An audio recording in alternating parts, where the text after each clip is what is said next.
عليكم ورحمة الله وبركاته.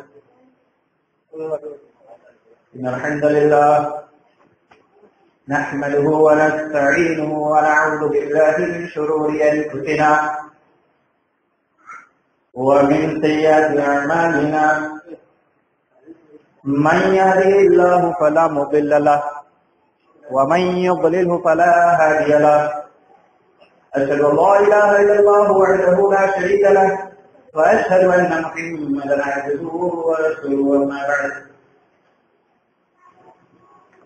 فإن خير الحديث كتاب الله وخير الهدي هدي محمد صلى الله عليه وسلم وشر الأمور محدثاتها وكل محدثة بدعة وكل بدعة ضلالة. الضلالة في النار.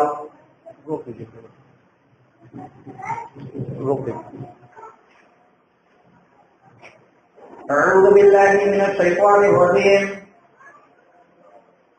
يا أيها الذين آمنوا اتقوا الله حق تقاته ولا تموتن إلا وأنتم مسلمون.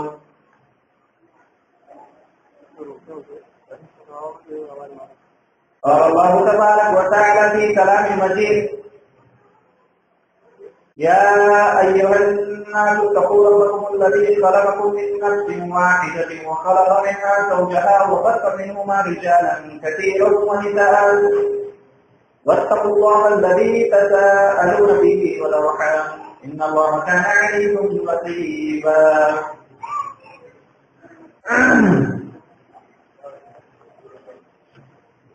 تمام تعریف و توصیف کبریائی و بڑائی اس وحدہ لا شریک کے لیے لائق و جیبار ہے کہ جس نے اس دنیا کی تخلیق کی اور اپنی بندگی اور اپنی عبادت کے لیے جن اور انس کو پیدا کیا. عبادت کا طریقہ سکھانے کے لیے ہر قوم میں نبی کو مبعوث کیا بھیجا تاکہ لوگوں کو پتہ چلے کہ عبادت کا طریقہ کیا ہونا چاہیے. تمام انبیاء علیہ الصلوۃ والسلام پر درود و سلام ہو، خصوصاً جناب اکرم محمد رسول اللہ صلی اللہ علیہ وسلم پر. جب بھی نبی کا نام آئے تو مختصر درود پڑھنا چاہیے کہ صلی اللہ علیہ وسلم. حدیث میں آتا ہے کہ جو نبی کا نام سن کر درود نہ بھیجے وہ سب سے بڑا بخیل اور کنجوس شخص ہے. مومنوں کی شان ہوتی ہے کہ جب بھی نبی کا نام آتا ہے تو صلی اللہ علیہ وسلم ضرور بولتا ہے.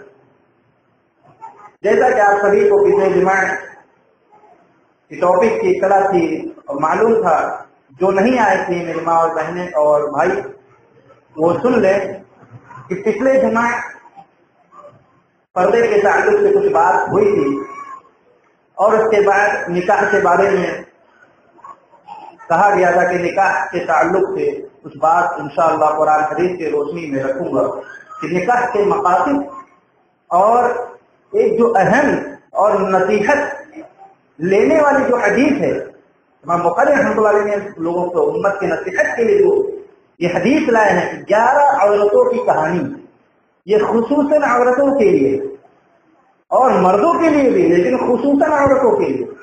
ایسا نہیں کہ صرف عورت کے لیے مرد کے لیے نہیں، لیکن فوقیت دی گئی کہ عورتوں کے لیے. اور ہم آپ کے سامنے انشاءاللہ یہ اہم بات یعنی نکاح کے مقاصد کے تعلق سے اور 11 عورتوں کی کہانی کے تعلق سے قرآن حدیث کی روشنی میں بات رکھنے کی کوشش کروں گا. اللہ رب العالمین ہمیں کہنے سے زیادہ عمل کرنے کی توفیق دے اور آپ سبھی کو سننے سے زیادہ عمل کرنے کی توفیق دے. دیکھیے نکاح کا مطلب ہوتا ہے جمع کرنا.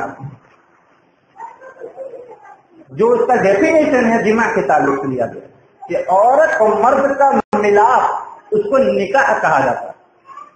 اور یہ جب جائز درست ہوگا جب اس کو شرعی جامہ پہنایا جائے گا تو یہ نکاح جائز کہلائے گا.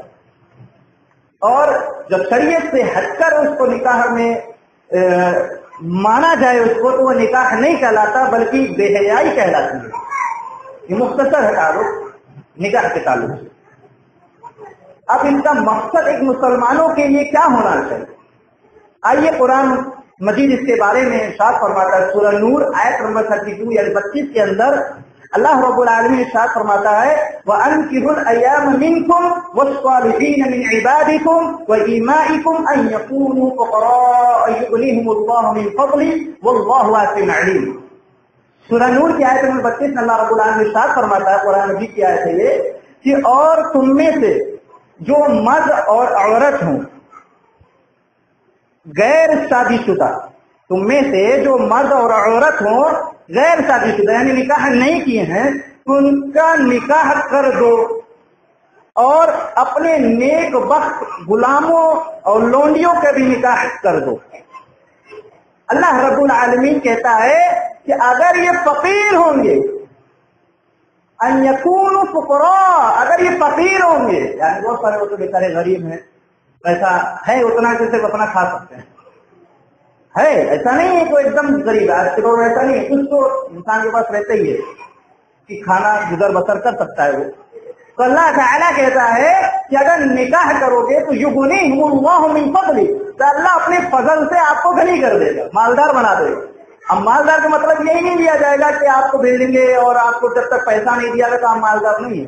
मालदार से मुराद नेक औरत अगर आपने इंतखाब किया तो आप मालदार हैं, आपसे बढ़कर कोई मालदार नहीं है। ये तो झूठी अफवाहें हैं कि जिसके पास पैसा है वही मालदार, जिसके पास परहेजगारी है, तकवा है, नेक औरत है, वो सबसे बड़ा मालदार आदमी, सबसे बड़ा मालदार। तो अल्लाह ताला एक चीज तो यहाँ पर और गौर करने की बात है, काबिल गौर है कि अल्लाह रब्बुल आलमीन ने इसके अंदर सरपरस्त को हुक्म दिया है कि अपने बच्चियों का निकाह कर दे, अपने बच्चियों का निकाह कर दे। पता ये चला बगैर सरपरस्त के निकाह नहीं होता, बगैर वली के, बगैर सरपरस्त के निकाह नहीं होता। यहाँ पे हुक्म अल्लाह रब्बुल आलमीन सरपरस्तों को दे रहा है कि अपने बच्चों को गुलामों को लोंडियों को इनका निकाह कर दो। ये आप इस बात पर गौर करें कि आज माशरे के अंदर कितने ऐसे लोग हैं जो बगैर सरपरस्त के इजाजत के भाग कर शादी कर लेते हैं। क्या वो निकाह होगा कि नहीं होगा? ये हदीस शरीफ इसके ताल्लुक से क्या कहती है?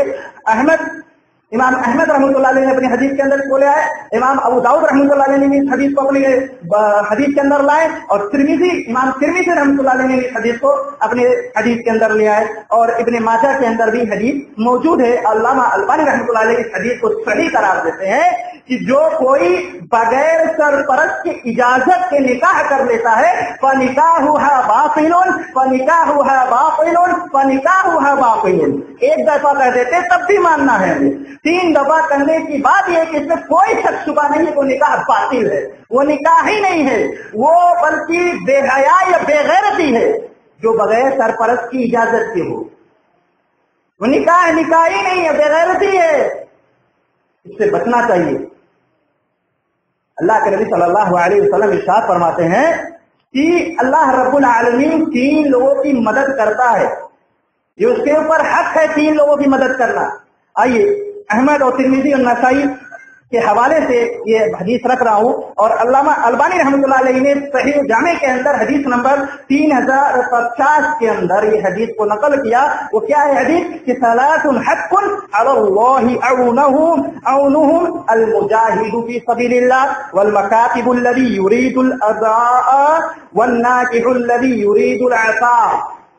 इसका तर्जुमा क्या है कि 3 आदमी की मदद अल्लाह रब्बुल आलमीन के ऊपर हक है, तो 3 आदमी की मदद करता ही करता है।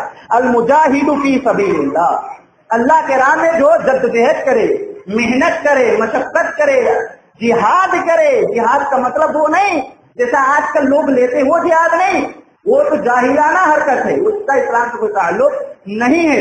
اصل جہاد اپنے نفس سے ہوتا ہے. اصل جہاد ہم اپنے ہاتھ اور پیر سے جہاد کر سکتے ہیں کہ کسی کو برا اس کے ساتھ نہ کرے, کسی کا زمین نہ ہڑپے. اس زبان سے ہم جہاد کر سکتے ہیں. کسی کو ہم ایسی بات نہ کہے کہ مر جانے کے بعد بھی وہ اس کی زبان سے نکلے اچھا ہوا مر گیا. کم سے کم ایسے چھوڑ کے جاؤ, ماحول بنا کر تمہارے حق میں دعا کرے کوئی کہ بہت اچھے لوگ تھے, بہت اچھا تھا, بہت اچھی عورت تھی, بڑی نیک عورت تھی. ایسا کر کے جاؤ, ایسا نہیں کہ تمہارے لیے کوئی دعا کے لیے ہاتھ بھی پھیلاتے ہوئے شرمائے. اللہ ماشاء اللہ, اللہ کے نیک بندے بھی ایسے ہیں جو دعا کرتے ہیں ان کے لیے, لیکن جس کو تکلیف دیا اس نے اپنے ہاتھ سے, پیر سے, زبان سے, وہ کیا دعا کرے گا؟ کس نیت سے کرے گا؟ وہ اس کو تکلیف ملی ہے. تو ایسا کر کے مت جاؤ. تو اللہ رب العالمین کے تعالی مجاہدوں کی سبیل, اللہ کے راہ میں جو جد و جہد کرتے ہیں اللہ تعالیٰ ان کی مدد کرتا ہے. والمکاتب الذی یرید الاداء, اور غلام جو مکاتب سے یعنی کچھ لے تو اس کی نیت ہوتی ہے کہ اس کو ادا کرنا, تو اللہ تعالیٰ اس کی مدد کرتا ہے. قرض کے طور پہ کوئی چیز نہیں, اب نیت ہے ادا کرنا تو اللہ مدد بھی کرے گا. تمہیں ادا کرنے کے لیے راستے بھی ہموار کرے گا, وہ تمہیں راستہ بھی دکھائے گا, مدد کر رہا ہے اللہ. اور تیسری چیز کیا ہے؟ والناکح الذی یرید العفاف, اور نکاح کر لینے سے بھی اللہ تعالی مدد کرتا ہے. نیک عورت کا انتخاب کرنا, اپنے نکاح میں لانا, نکاح کرنے سے اللہ رب العالمین مدد کرتا ہے.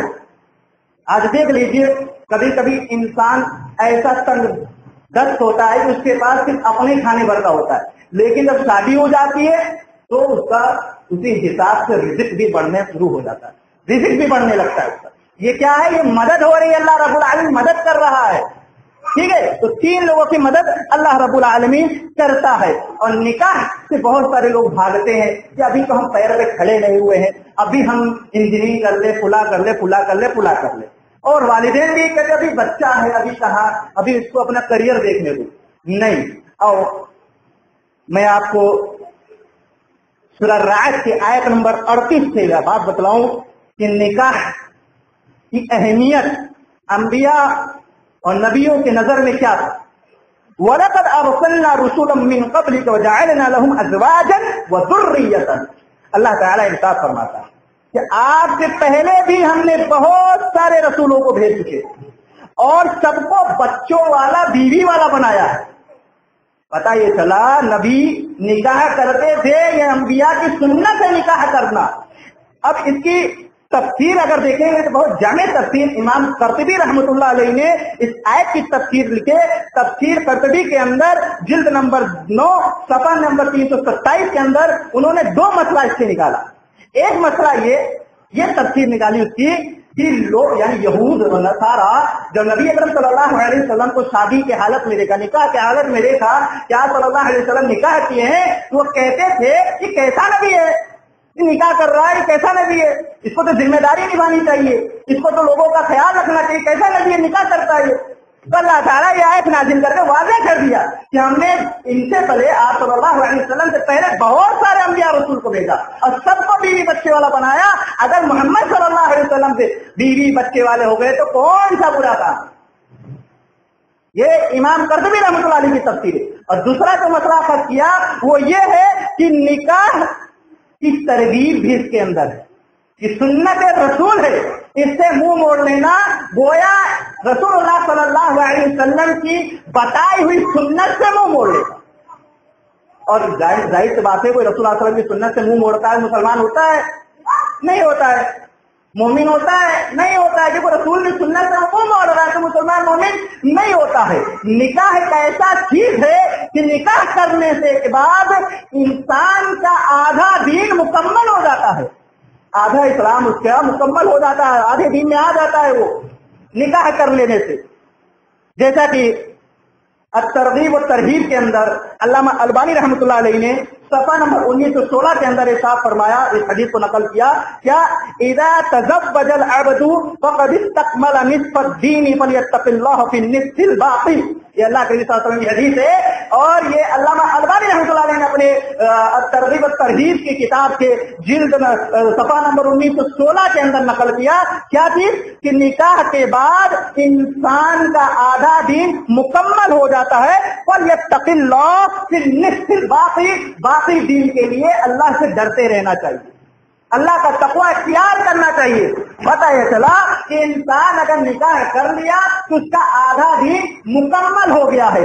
اب وہ نبی صلی اللہ علیہ وسلم کی پیروی میں اور آگے یعنی اسی پیروی میں تھوڑا اسلام کے اندر اور اچھے سے داخل ہو گیا.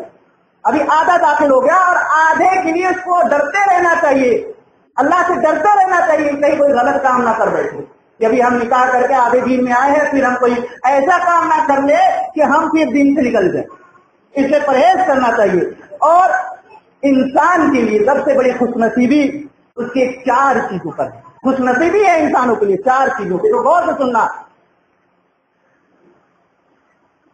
اللہ کے نبی صلی اللہ علیہ وسلم نے ارشاد فرمایا 4 من السعادة المرأة الصالحة والمسكن الواسع والجار الصالح والمركب الهنيء.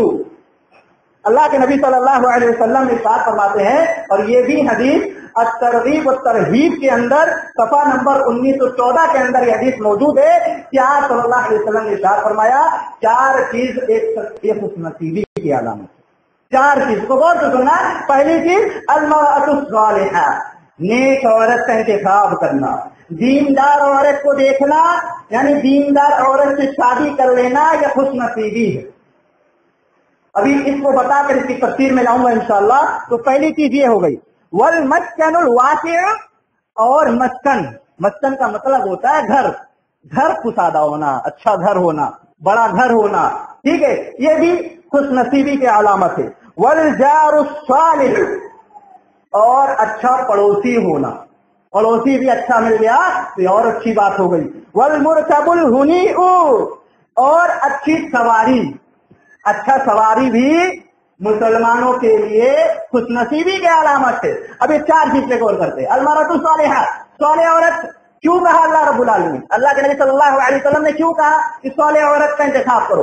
اس لیے کہ جب صالح عورت رہے گی تو اس کو دین کے بارے میں اچھے معلومات ہوں گے، دین کے بارے میں اچھی جانکاری ہوگی، اللہ کا خوف ہوگا اس کے دل میں، اللہ کا ڈر ہوگا، اور اس سے جو نسلیں پیدا ہوں گی وہ بھی اللہ کے ڈر سے، اللہ کے خوف میں ہی پلیں پڑیں گے.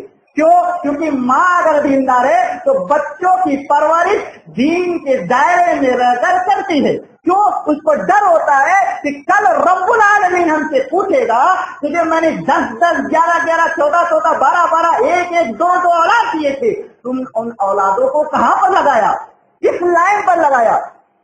اگر نیک عورت ہوگی تو بچوں کو صالح بنانے کی کوشش کرے گی، اور اگر آپ بد عورت لائیں گے تو ہر گھر کا جو ماحول ہے اللہ ماشاء اللہ کوئی گھر بچا ہو، ورنہ آئے دن اکھاڑا گھر میں موجود ہے، سب جھیل رہے ہیں. تو نیک عورت دینداری کی نشانی ہوتی ہے. اس کے بعد اچھا گھر، بڑا گھر ہونا یہ بھی دینداری کی نشانی ہے کہ کم سے کم چلو اس کے بعد بڑا گھر ہے، یہ خوش نصیبی کی علامت ہے کہ اللہ تعالیٰ نے اس کو بڑا گھر دیا ہے. شکریہ ادا کرے کہ تاکہ جب اس کے گھر مہمان وغیرہ آئیں تو اس کی مہمان نوازی اچھے سے کر سکے، اس کو سونے کے لیے جگہ دے سکے. ٹھیک ہے، دوسری چیز یہ ہو گیا. تیسری چیز اچھا پڑوسی. پڑوسی سے بہت اچھا اثر ملتا ہے اگر پڑوسی اچھا ہو تو، اور اگر بد پڑوسی ہے تو ماحول کا اثر گھرانے یعنی دیندار گھرانے کے اندر بھی پڑتا ہے اور بچوں کے اوپر بھی پڑتا ہے، کیونکہ پڑوسی اس کا برا ہے. تو ظاہر سی بات ہے بچے ہوئے کب تک بچے کو پکڑ کر رکھیں گے، پڑوسی کیا جا رہا آ رہا ملنا ہے جلنا ہے، تو اس کی صحبت اگر برا پڑوسی ہے تو اس کی صحبت میں آتے وہ بھی برا بن جاتا. یہ اچھا پڑوسی دیکھنا یہ بھی خوش نصیبی کی علامت ہے کہ جب ہم کہیں گھر لے تو یہ بھی جانچ پرکھ لے کہ یہاں کون کون رہ رہا، اچھا پڑوسی ہے کہ نہیں ہے، کیسا اس کا کردار ہے، اس سب کے بارے میں بھی جانکاری حاصل کرنا چاہیے جب ہم کہیں زمین یا گھر لیں. ٹھیک ہے. اس کے بعد اچھی سواری. اچھی سواری سے مراد کیا ہے کہ آج آدمی کے پاس ایسے بھی ہے کہ سائیکل ہے، کسی کے پاس گاڑی ہے، کسی کے پاس کچھ ہے، تو اب چل رہا ہے، چلتے چلتے بند ہو گیا، پتا چلا جمعہ پڑھنے جانا ہے راستے میں بند پڑی ہے، تو یہ خوش نصیبی کی علامت ہے کہ اس کے پاس اچھا سواری ہو، تاکہ وقت پہ وقت مقررہ پر وہ پہنچ جائے اس جگہ پر، جیسے نماز کے لیے آ رہا ہے، جمعہ کے لیے آ رہا ہے، یا کسی اور نیک کام کے لیے جا رہا ہے، تو اچھی سواری اس کی علامت، خوش نصیبی کی علامت ہے، اس کے ساتھ وہ سفر آرام سے طے کرے گا. ٹھیک ہے، یہ خوش نصیبی. اب اسی کا بد نصیبی اپوزٹ کر لیجیے، بوڑھی عورت اور مختصر چھوٹا سا گھر، اسی طریقے سے برا پڑوسی، اسی طریقے سے خراب سواری، اپوزٹ اسی کا کر لیجیے. ٹھیک ہے، تو یہ اللہ کے نبی صلی اللہ علیہ وسلم نے کہا کہ صالح عورت کو تلاشو تو نیک عورت کی نشانی. صحیح الجامع کے حدیث نمبر 270 کے اندر اور صحیحہ کے حدیث نمبر 1022 کے اندر علامہ البانی رحمۃ اللہ علیہ حدیث کو نقل کیے. کیا کہتے ہیں کہ اذا اتاکم من ترضون خلقه ودینه فزوجوه اذا تفعلوا تكن فتنة في الارض وفساد عريض. کہ جب تمہارے پاس کوئی شخص شادی کا پیغام لے کر آئے جس کے تم دینداری سے مطمئن ہو، جس کے کردار سے تم خوش ہو، دینداری سے مطمئن ہو، تو فوراً شادی کر دو، ورنہ زمین میں فساد و فتنہ پھیلنے سے روک نہیں سکو گے. فساد فتنے سے مطلب کیا ہے کہ بچے کو بھی تالے ہیں، ابھی پڑھ لے تب شادی کرے، ابھی اپنے پیر پہ کھڑا ہو جائے، ذمہ داری لے لے تب شادی کرے گے. نہیں، اللہ تعالیٰ کہتا ہے اگر فقیر ہوں گے اتنا تو ہونا چاہیے کہ جو کھائے اپنے بیوی کو بھی کھلا سکے، جو پہنے اپنے بیوی کو پہنا سکے. اگر اتنا ہے تو اللہ تعالیٰ اور اس کی مدد کرے گا شادی کے بعد. تو دینداری رشتہ آ جائے، بھلے ہی ہمارے نسب کا نہیں ہے، ہمارے حسب سے نہیں مل رہا ہے، بھلے ہی ہمارے ذات برادری سے نہیں مل رہا ہے، لیکن اگر دیندار ہے تو فوراً شادی کر لینا ایک مومن کی علامت ہوتی ہے سنت پر عمل کرنے پر. یہ سنت پر عمل کرنے کی مومن کی علامت ہے. یہ نہیں دیکھنا ہے کتنا پیسے والا ہے، بینک بیلنس، گاڑی، بلڈنگ ہے کہ نہیں، یہ نہیں دیکھنا ہے. دیندار ہے، دیندار آدمی کو دیکھ کر اس کی شادی کر لینا چاہیے. اب ہر انسان اپنے من کے مطابق چلے گا تو وہ اتنا یاد رکھ لے کہ مسلمان کہلانے کا حق نہیں ہے. کیونکہ مسلمان کو اس اونٹ سے تعبیر کیا جاتا ہے جس کے اونٹ کے ناک میں نکیل ہوتا ہے، اس کا سیرا اس کے مالک کے ہاتھ میں ہوتا ہے. مالک جدھر بولتا ہے اونٹ ادھر ہی چلتا ہے. مالک جدھر بولتا ہے اٹھ جاتا ہے، بیٹھنے کو بولا تو اٹھ بیٹھ گیا، کھڑے ہونے بولا تو کھڑا ہو گیا. یہ اونٹ سے مثال لی گئی ہے مسلمان کی کہ مسلمان کو بھی ایسا ہونا چاہیے. اپنے زندگی کے معاملات کو اللہ کے سپرد کر دے، زندگی کے مسائل کو محمد صلی اللہ علیہ وسلم کے سپرد کر دے. دراصل حقیقت میں وہی حق کہلانے کا حق رکھتا ہے کہ وہ مسلمان ہے.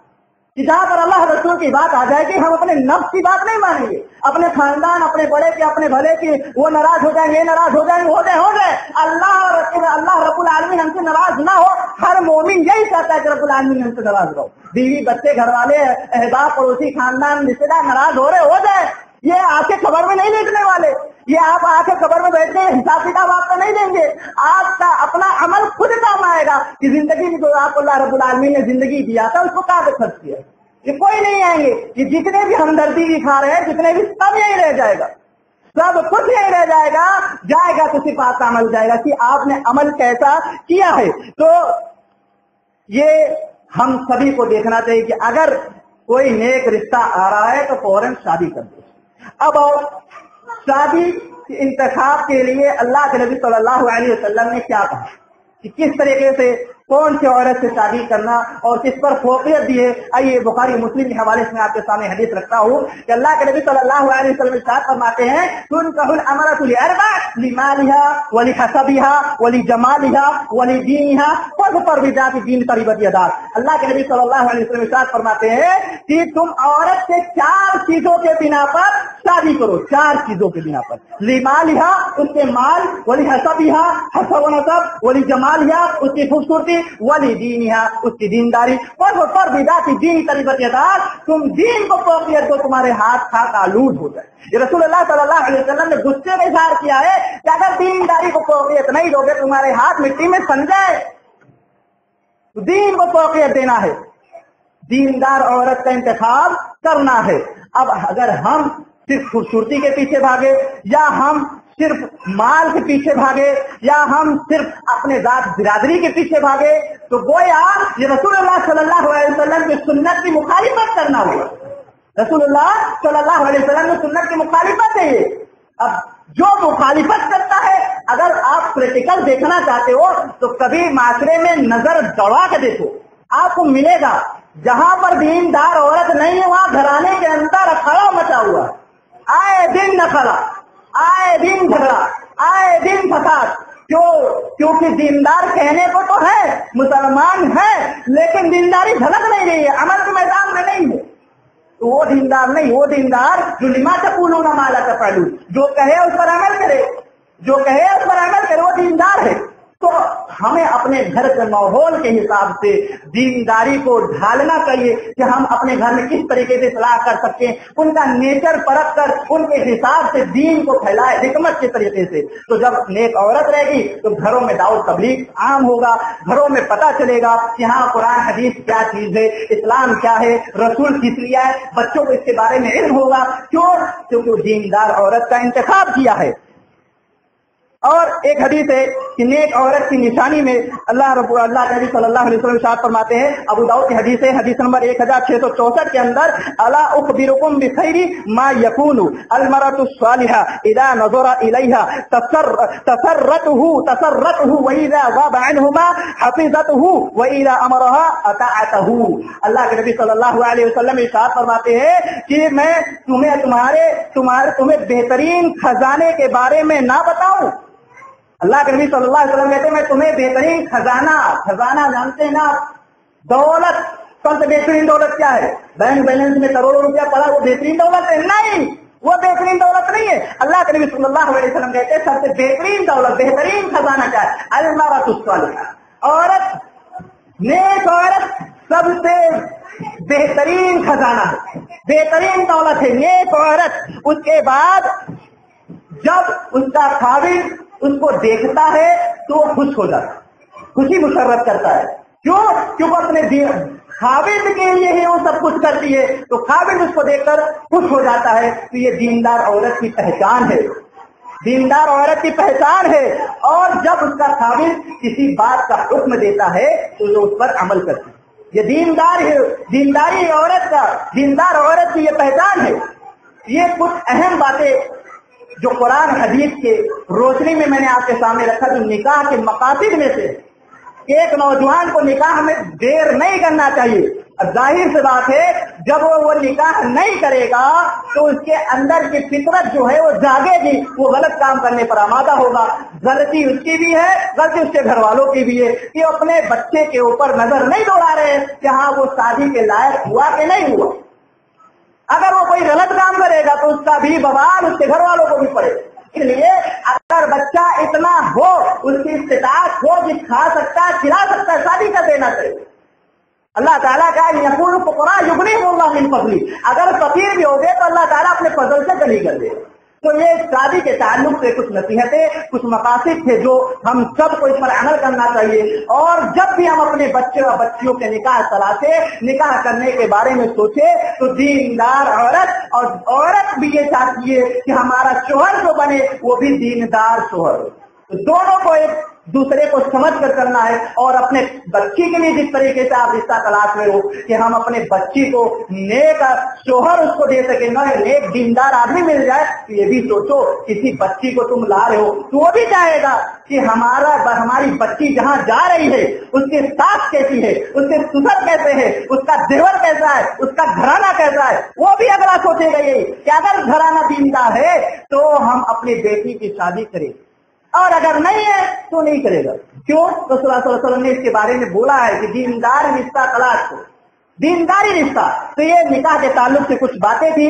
अब जब निकाह हो जाता है, निकाह के बाद जो मियाँ बीवी के ताल्लुकात का मसला है, इंशाअल्लाह उसे अगले जुमा में आपके सामने रखूंगा। यहाँ पर एक मैं जो आपके सामने कल पिछले जुमा बात कही थी 11 औरतों की कहानी के ताल्लुक से, तो आज कुछ भाइयों को इशराक था कि उसको थोड़ा बता दे। तो मैं चाह रहा हूँ कि कोशिश कर रहा हूँ मुख्तसर वक्त में कि आपके सामने इन 11 औरतों का नक्शा खींचूं, और अगर वक्त ज्यादा हो जाए तो हमें अल्लाह रब्बुल आलमीन माफ करे, क्योंकि खुतबा मुख्तसर ही करना ये सुन्नत है, और ये सुन्नत पर हमें अमल करने की भी तौफीक अल्लाह रब्बुल आलमीन हमें दे। आइए, ये जो 11 औरतों की कहानी है, ये सिर्फ कहानी आज की कहानी की तरह नहीं है कि सिर्फ आज के माँ बाप अपने बच्चियों को कहानी सुना देते हैं। कुछ झूठ के ऊपर मबनी होता है, कुछ सच के ऊपर भी मबनी होता है, तो वो कहानी नहीं है। कहानी वो है जिससे इबरत हासिल किया जाए। कहानी अल्लाह के नबी सल्लल्लाहु अलैहि वसल्लम ने जो सुनी है वो नसीहत के लिए सुनी, और सुनाया कौन? अम्मा आयशा रज़ी अल्लाह ताला अन्हा ने। इमाम बुखारी रहमतुल्लाह अलैहि ने अपने सही बुखारी के अंदर उम्मत की इस्लाह के लिए ये चैप्टर पूरा लेकर आए, 11 औरतों की कहानी। ये चैप्टर पूरा लेकर आए किताबुल निकाह के अंदर। 11 औरतें, वो 11 औरतें कुछ सोचते होंगे नबी की बीवियां होंगी, कुछ सोचेंगे कि हाँ वही हो सकता है या कुछ और। बहरहाल मैं आपकी गलत फहमी को क्लियर कर दूं, ये 11 औरतें बनी इसराइल का मामला है। ये 11 औरतें बनी इसराइल लोगों का मामला है। ये कहानी अम्मा आयशा रज़ी अल्लाह ताला अन्हा रसूलुल्लाह सल्लल्लाहु अलैहि वसल्लम को सुनाती है। अब देखिए अल्लाह के नबी सल्लल्लाहु अलैहि वसल्लम इतने गमगीन होते हैं, पूरे माजरा, पूरे अपने सोसाइटी, अपने एरिया को, मक्का मदीना को लेकर गमगीन रहते हैं कि कब ये हिदायत लाएंगे, कब ये आएंगे हिदायत लेने वाले, कब ये मुसलमान हो जाएंगे। आप सल्लल्लाहु अलैहि वसल्लम का ये गमगीन होने का नक्शा अल्लाह रब्बुल आलमीन 15वें पारा में खींचा। ए नबी, आप क्या इनके पीछे अपने आप को हलाक कर देंगे? ये ईमान लाने वालों में से नहीं है, क्या हलाक कर देंगे? ये नबी इतने गमगीन होने के बाद घर में तशरीफ लाते हैं और आपकी चहेती बीवी 11 औरतों की कहानी सुना रही। एक चीज यहाँ पर गौर फिक्र का, आज दिन भर आदमी मेहनत करके आता है, अगर औरत बैठ जाए कुछ बात करने के लिए तो फौरन सिनक जाएगा, फौरन गुस्सा जाएगा। थके मंदे आया हूँ, शुरू हो गई हिस्ट्री लेके, खुला की हिस्ट्री लेके शुरू हो गई। देखो अल्लाह के नबी सल्लल्लाहु अलैहि वसल्लम हुकूक कैसे अदा कर रहे अपने बीवियों का, कि आपके सामने आयशा रज़ी अल्लाह ताला अन्हा कहानी सुनाती है कि 11 औरतों की, और आप सल्लल्लाहु अलैहि वसल्लम बगौर सुनते हैं। पहले औरत क्या कहती है? 11 औरतों का मजमा था, उनमें से सबने कहा, सबने अपने अपने काबिंद का असली यानी असली जो बीत रहा है उस बात का तज़किरा करे, जो बीत रही है जिंदगी में, असली, बगैर झूठ बोले। अब ये सबसे बड़ा झूठ ये भी है कि औरतें इकट्ठा हो और खामोश रहे। ये सबसे बड़ा झूठ है माशरे के अंदर कि औरतें 4 इकट्ठा हो और खामोश रहे। हो ही नहीं सकता है, कोई कलम नहीं लिखा कि खामोश रहे, कोई कलम हिम्मत नहीं किया कि 4 औरत एक जगह जमा हो और खामोश रहे। किसी कलम ने हिम्मत नहीं किया लिखने की। जाहिर सी बात है, 4 औरत बैठी, उनकी बहू उनके साथ, इनके साथ, हमारा घर, हमारा पड़ोसी, फला ढिमका, हमारे खाविन उनके खाविन, यही। इसके अलावा अल्लाह माशा अल्लाह कोई भी हो अल्लाह के बंदी जो दीन की बात करता हो, वरना बस हमारी बहू ऐसी, हमारी सास ऐसी, हम ऐसा, हम वो ऐसा, फुला ऐसी, फुला ऐसा, इसी में वक्त गुजर जाता। तो यही बात यहाँ पर है। 11 औरतों की कहानी सुनाते हैं अल्लाह के नबी सल्लल्लाहु अलैहि वसल्लम की बीवी अम्मा आयशा। तो पहली औरत क्या कहती है कि मेरे खाविंद की मिसाल तो उस ऊंट की तरह है, जो पतला दुबला ऊंट है, जिसको बहुत ही मेहनत और मशक्कत से पहाड़ पर ले जाया जाए। अब ऊपर चढ़ भी जाए तो उतरने के बारे में भी सोचता है कैसे उतरे हम।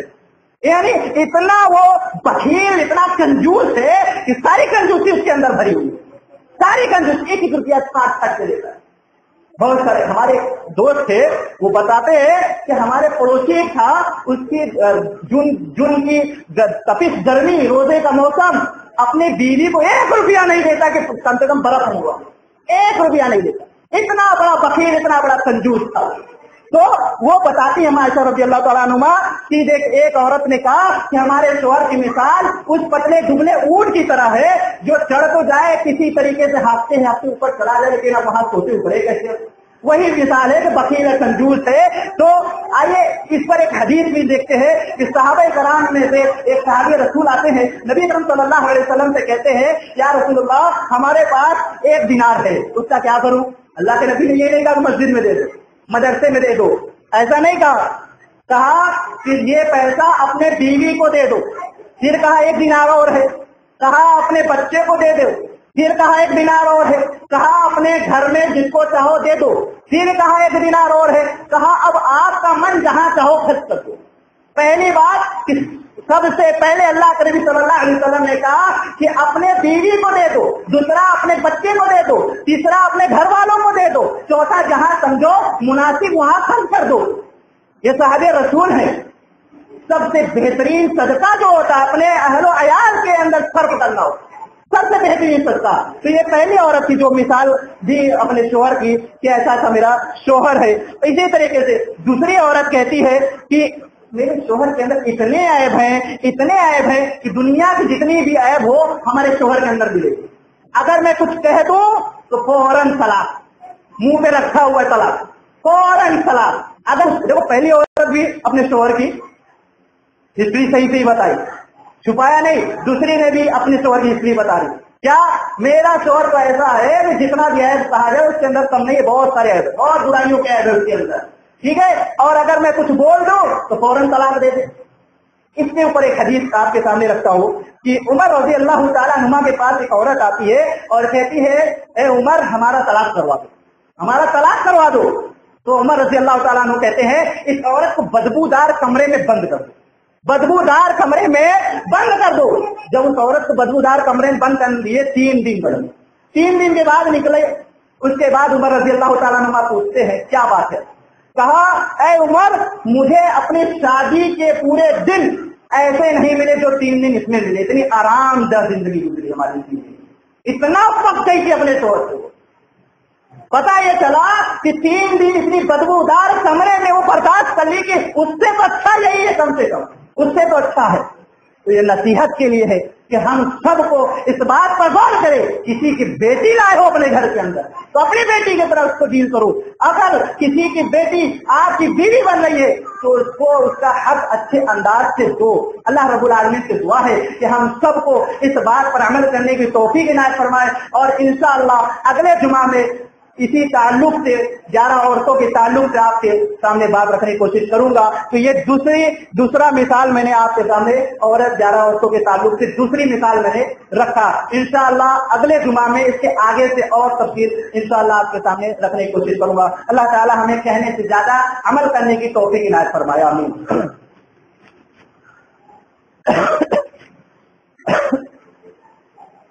इन्नल हम्दुलिल्लाह नहमदुहु व नस्तईनुहु व नऊज़ु बिल्लाहि मिन शुरूरि अनफुसिना व मिन सय्यिआति अमालिना मन यहदिहिल्लाहु फला मुदिल्ल लहु व मन युद्लिलहु फला हादिय लहु। अशहदु अल्ला इलाहा इल्लल्लाह वहदहु ला शरीका लहु व अशहदु अन्न मुहम्मदन अब्दुहु व रसूलुहु। अम्मा बअद फ़इन्न खैरल हदीस किताबुल्लाह व खैरल हदी हदी मुहम्मदिन सल्लल्लाहु अलैहि वसल्लम व शर्रल उमूरि मुहदसातुहा व कुल्लु मुहदसतिन बिदअह व कुल्लु बिदअतिन ज़लालह अज़-ज़लालतु फिन्नार। अऊज़ु बिल्लाहि अस्समीइल अलीम मिनश शैतानिर रजीम। या अय्युहल्लज़ीना आमनू सल्लु अलैहि व सल्लिमू तस्लीमा। अल्लाहुम्मा सल्लि अला मुहम्मद व अला आलि मुहम्मद कमा सल्लैता अला इब्राहीम व अला आलि इब्राहीम इन्नका हमीदुम मजीद। अल्लाहुम्मा बारिक अला मुहम्मद व अला आलि मुहम्मद कमा बारकता अला इब्राहीम व अला आलि इब्राहीम इन्नका हमीदुम मजीद। बारकल्लाहु लना व लकुम फिल कुरआनिल अज़ीम व नफ़अना व इय्याकुम व ज़िक्रिल हकीम इन्नहु तआला जवादुन करीमुन व रऊफुर रहीम। अस्सलामु अलैकुम व रहमतुल्लाहि व